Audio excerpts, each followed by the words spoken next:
If you want to get in contact with me, the best way to do it is on Instagram. If you just want to say what up, if you want to tell me you love my videos, you can tell me that you hate my videos, but the best way to do that is on Instagram. Peace, y'all. Jonny Fastlane here. So, fans are disgusted with Pop Smoke's album cover, and DJ Akademiks goes in on Freddie Gibbs. Plus, Jadakiss and Fabolous battle on Verzuz. Let's talk hip-hop. Alright, yo, so this is Pop Smoke's album cover right here, right? His album is supposed to be coming out on July 3rd, and they revealed this, and everybody, I guess on Pop Smoke's team, thought this was a dope-ass album cover, right? Me personally, I thought it was pretty cool too. I mean, it's blue, it's gray, it's Pop Smoke's colors.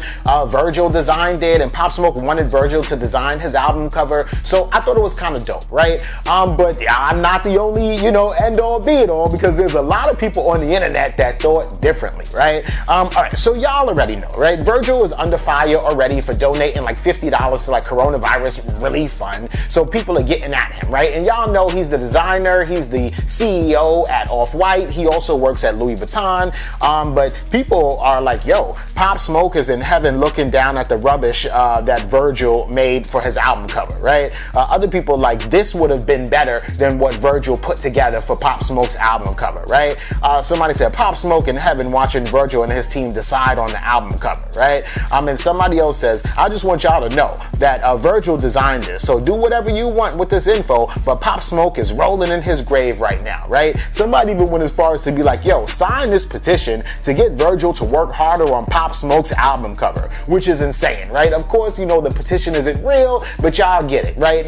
Twitter is crazy. But the whole situation is, all right, fine. People are not happy with it. Pop Smoke's fans have talked about it, and so Pop Smoke's manager, Victor, came out with a statement in regards to the album cover, right? So Steven Victor says, yo, as Pop Smoke's label and his friend and his family, it's our obligation to bring his vision to life. He wanted Virgil to lead the creativity. We fulfilled his wishes. However, unfortunately, he is not here to give his final approval, but the fans are here, right? And you know why we love Pop so much? Because your voices are heard loud and clear. He loved his fans and listened to his fans. Pop Smoke and Victor hear you loud and clear. Changes will be made. See you July 3rd, 2020. Right? So, all right, Pop Smoke's manager's like, listen, we heard you, we're gonna make these changes, and the album is still coming out as planned, right? So that's dope, man. I don't know what they're gonna do. Maybe they'll take Pop Smoke off of the album cover. Maybe they'll be like, yo, Virgil, do it again. Maybe they'll have somebody else do it, but we'll have to see, yo. Let me know what y'all think about this in the comments. Alright, yo, so y'all remember a couple days ago when Freddie Gibbs did an interview with Bootleg Kev, and he said Young Jeezy is irrelevant, right? When I did a video about it, I'm like, how the fuck is he talking about Young Jeezy's irrelevant, blah, blah, blah, right? So yesterday on Everyday Struggle, they talked about that situation, right? So Akademiks basically said the same thing that I said. How is Freddie Gibbs calling Young Jeezy irrelevant when Jeezy is a legend in the game, right? On the other hand, Wayno kind of was arguing with Akademiks and being like, how could you say that Freddie Gibbs is not relevant just like Jeezy, because Freddie Gibbs's music literally is very relevant to what's going on right now in society in these times, right? And okay, fine, Wayno, you may be right? The content of Freddie Gibbs's music, sure, it is relevant to what's going on today, but Freddie Gibbs saying that Jeezy is not relevant is insane. Jeezy can never do anything ever again in hip-hop, as far as I'm concerned, and still be way more relevant than Freddie Gibbs because he made a bigger impact, right? I'm not talking numbers. I'm talking about Can't Ban the Snowman t-shirts. I'm talking about Stop Snitching. I'm talking about all, Young Jeezy's sons. I'm talking about how he made it cool to rap about dope. He made a huge impact in the game. Freddie Gibbs didn't do that, right? So the whole situation is Akademiks doubled down on it, right? So later on, after Everyday Struggle was over, Akademiks was home. He was on Twitter. He was on Twitch. He was drinking Hennessy, and he was going in on Freddie Gibbs, right? So he's like, I want Freddie Gibbs statements on how much he made from 2017 to 2020. I'm telling you, that little nigga can't even compare to me. How the fuck you gonna compare to a nigga like Jeezy, who got a classic catalog? Post your shit, nigga. Advances, tax statements, all that is what DJ Akademiks said to Freddie Gibbs, right? Then he comes back and says, I've been working hard to embarrass one of you little ass rapping niggas for years. Freddie Gibbs, balls in your court, statements or tax returns for the last 3 years. And if you can't beat a blogger, keep Young Jeezy name out your mouth. You may be salty, but you can't compete, right? And this is crazy as hell, because then Freddie Gibbs is like, nigga, my son's bedroom is bigger than your whole house, right? Akademiks is like, nigga, I just bought a motherfucking house, 8,572 square feet, nigga. How much square footage is your son's room? Crazy shit, right? And they're just going back and forth, to the point where Akademiks is arguing with Freddie Gibbs like a regular person, like a grown-ass man on Twitter, though. And then Freddie Gibbs, I don't know if he just mentally checked out or if he just didn't like have the mental capacity to like keep up with everything that Akademiks was saying, but he just started saying crazy random shit. So it seems like, you know, when Akademiks is talking to Freddie Gibbs like a grown man, Freddie Gibbs is arguing back to Akademiks like a 10-year-old, right? So Freddie Gibbs' response is like, oh, I'm on proof that you didn't have oral sex with Tekashi. Hold up. Respond to Akademiks with facts, though. Why are you responding like you're 8 years old? Then Freddie Gibbs goes, words from a man that sucks penis. You know, actually, you know what? I would rather you have a dialogue with me intelligently. Come on, Freddie Gibbs, come on, right?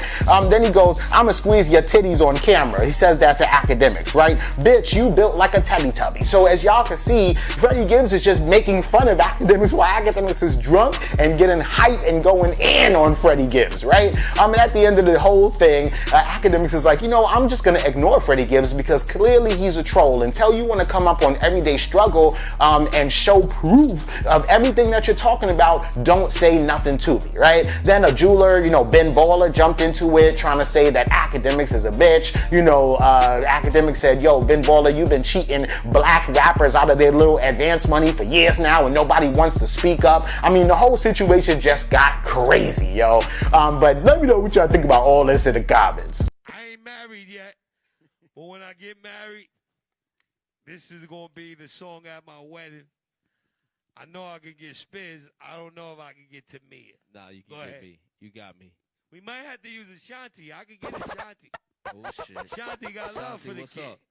Shout out to Shanti too, man. She came through. This is one of my favorite songs. Hold on, lady. Let me let you know the story that what happened to this. Hold on, before you even go into that, before you even go into that, too, you know how niggas say every song was their favorite song? This is the song I'm getting. If I ever get married, this is the song I'm getting married to. Okay. It's one of my favorite songs for real. Okay. I ain't gonna keep saying every song you play is my favorite song. This one right here is really my favorite. You know, I breathe is the shit that I like to do my ad-libs on. Yeah. But real for real, this is my, if I get married, because you going to be invited, motherfucker. This is going to be my marriage song right here. I'm there.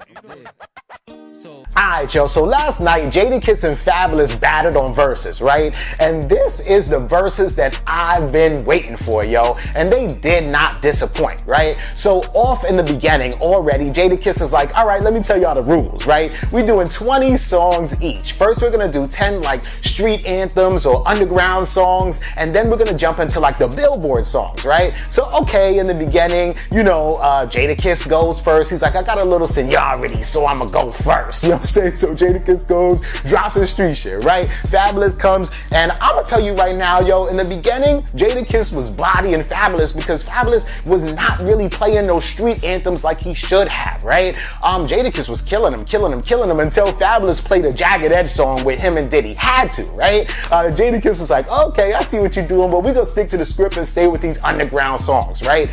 Then, you know, after the first 10, Fabolous started playing his hits, right? But Jadakiss actually kept up with him, right? And I feel like Jadakiss came to play. He was very prepared, right? And Jadakiss kind of knew that Fabolous had a lot of Billboard hits. So what he did was he had his DJ like mix in like old school vibes while it was like some new school shit, throwing in some samples. Like Jadakiss was not fucking around, right? Also, they were sitting there sipping some Douce, and Jadakiss started getting drunk and more drunk, right? Then he puts on You Hope He Wouldn't Make It fuck you. Talk with a heart full of hatred, fuck you. You know what I'm saying? And Fabolous was like, I don't know, man, that last fuck you sounded personal, right? Kiss was like, nah, man, you know I love you, I'ma call you after this. You know what I'm saying? Everybody wins, right? Fabolous was like, okay, cool, I'm gonna switch up the vibe a little bit. So he brought it back down or whatever like that, and everything was cool. But ultimately, the whole shit was fire, right? To me, personally, I would have to say that Jadakiss won the whole shit, but really and truly, both of them won. There's no winners, or actually there were two winners, and it was Jadakiss and Fabolous, because they both got to play all their stuff. It was nostalgic, and really and truly, that shit was like going to a concert, but chilling in your crib, right? I was sitting in the crib drinking too, you know what I'm saying? Getting drunk right along with Jadakiss, right? And he was just talking mad shit, yo. Jadakiss is like that homeboy that keeps screaming in your ear all night like, you know I'll kill a nigga for you, you know I'll kill a nigga for you. It's like, Kiss, yo, I love you, my nigga, I appreciate it, but chill. You know what I'm saying? Anyway, the whole shit was fire. Let me know what y'all think about this and everything else in the comments down below. Don't forget to like, comment, share, subscribe. Make sure you hit that notification bell. Follow me at Jonny Fastlane on Instagram, and y'all already know what to do. Peace.